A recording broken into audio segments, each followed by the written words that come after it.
ओम नमः शिवाय। ओम नमः शिवाय। आज भी हम आपको अप्सरा का टॉपिक देने वाले हैं। हम आपको आज ये बताएंगे कि अप्सरा को किस रूप में सिद्ध करना चाहिए, हमेशा किस रूप में उनको स्वीकार करना चाहिए, किस रूप में मानना चाहिए, किस रूप में सिद्ध करना चाहिए। आज हम आपको ये बताएंगे। आप लोगों ने बहुत सारे साधक हैं जो कोशिश करते होंगे अप्सरा को सिद्ध करने की। कुछ साधक ऐसे भी होंगे जिन्होंने सिद्ध की भी होगी, लेकिन जो भी अप्सरा को सिद्ध कर लेता है, किसी शक्ति को सिद्ध कर लेता है, तो वो किसी को बता नहीं सकता कि मैं इस शक्ति को सिद्ध कर चुका हूँ। वो इसलिए नहीं बताता क्योंकि वो वचनों में होता है। वो इसलिए नहीं बता पाता कि उनके शक्ति के साथ उसने वचन दिए होते हैं कि मैं किसी को बताऊंगा नहीं। शक्ति वचन देती है, वचन लेती है। अगर तुम किसी को बताओगे तो मैं हमेशा हमेशा के लिए चली जाऊंगी। ऐसा शक्ति ने वचन लिया होता है, ऐसा वचन दिया भी होता है। तो देखिए, ज़ाहिर सी बात यह है, अगर आप किसी शक्ति को सिद्ध कर लेते हैं तो शक्ति आपको वचनों में लेती है, आप भी शक्ति को वचनों में आना पड़ता है। आप भी वचनों में बंध जाएंगे, शक्ति भी वचनों में बंध जाती है। इसीलिए शक्ति आपको यही बताती है कि आप किसी को बताना मत, वरना मैं आपको छोड़कर हमेशा के लिए वापस चली जाऊंगी। तो बात रही इनको किस रूप में सिद्ध करना चाहिए। बहन के रूप में भी सिद्ध कर सकते हैं, पत्नी के रूप में भी सिद्ध कर सकते हैं, मित्र के रूप में भी सिद्ध कर सकते हैं, माँ के रूप में भी सिद्ध कर सकते हैं। तो हमको किस रूप में सिद्ध करना चाहिए? हमको सिद्ध करना चाहिए माँ के रूप में, ज़्यादातर माँ के रूप में ही सिद्ध करना चाहिए, जहाँ फिर बहन के रूप में सिद्ध करना चाहिए। पत्नी के रूप में भी नहीं सिद्ध करना चाहिए, दोस्त के रूप में भी सिद्ध नहीं करना चाहिए।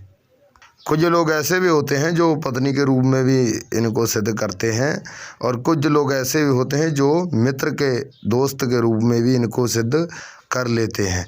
तो वो अपनी अपनी भावना होती है कि वो किस किस रूप में सिद्ध करते हैं। मैं तो यही आपको बता रहा हूँ कि माँ के रूप में सिद्ध कीजिए, बहन के रूप में सिद्ध कीजिए। देखिए, अगर आप माँ के रूप में भी सिद्ध करेंगे तो जैसा आपको माँ प्यार देती है वैसा ही आपको अप्सरा प्यार देगी। अगर आप बहन के रूप में सिद्ध करेंगे तो जैसा आपको बहन प्यार करती थे, जैसा आपको बहन प्यार करती है, वैसा ही अप्सरा आपको प्यार करेगी। तो अगर आप पत्नी के रूप में सिद्ध करेंगे तो जैसे आपके साथ पत्नी व्यवहार करती है, अच्छा व्यवहार करती है, संभोग करती है, प्यार करती है, प्रेम करती है, वैसे ही अप्सरा करेगी। अगर आप मित्र के रूप में सिद्ध करेंगे तो जैसे आपके साथ मित्र रहता है, जैसे ही मित्र आपके साथ करता है, रहता है, वैसे ही अप्सरा आपके साथ करेगी, रहेगी।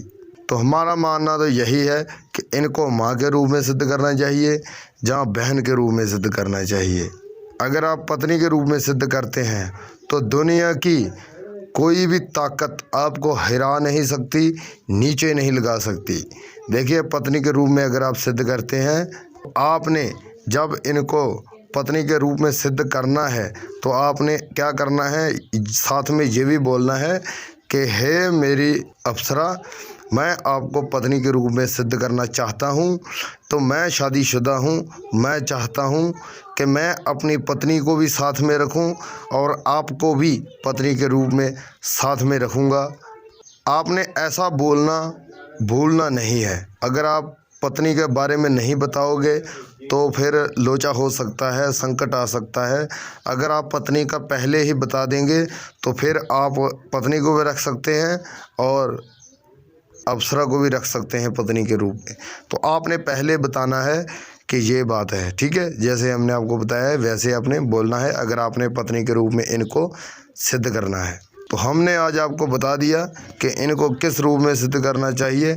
एक और बात सबसे ज़रूरी आपको बता दूं, लाइक नहीं करते आप, शेयर भी नहीं करते और सब्सक्राइब भी नहीं करते।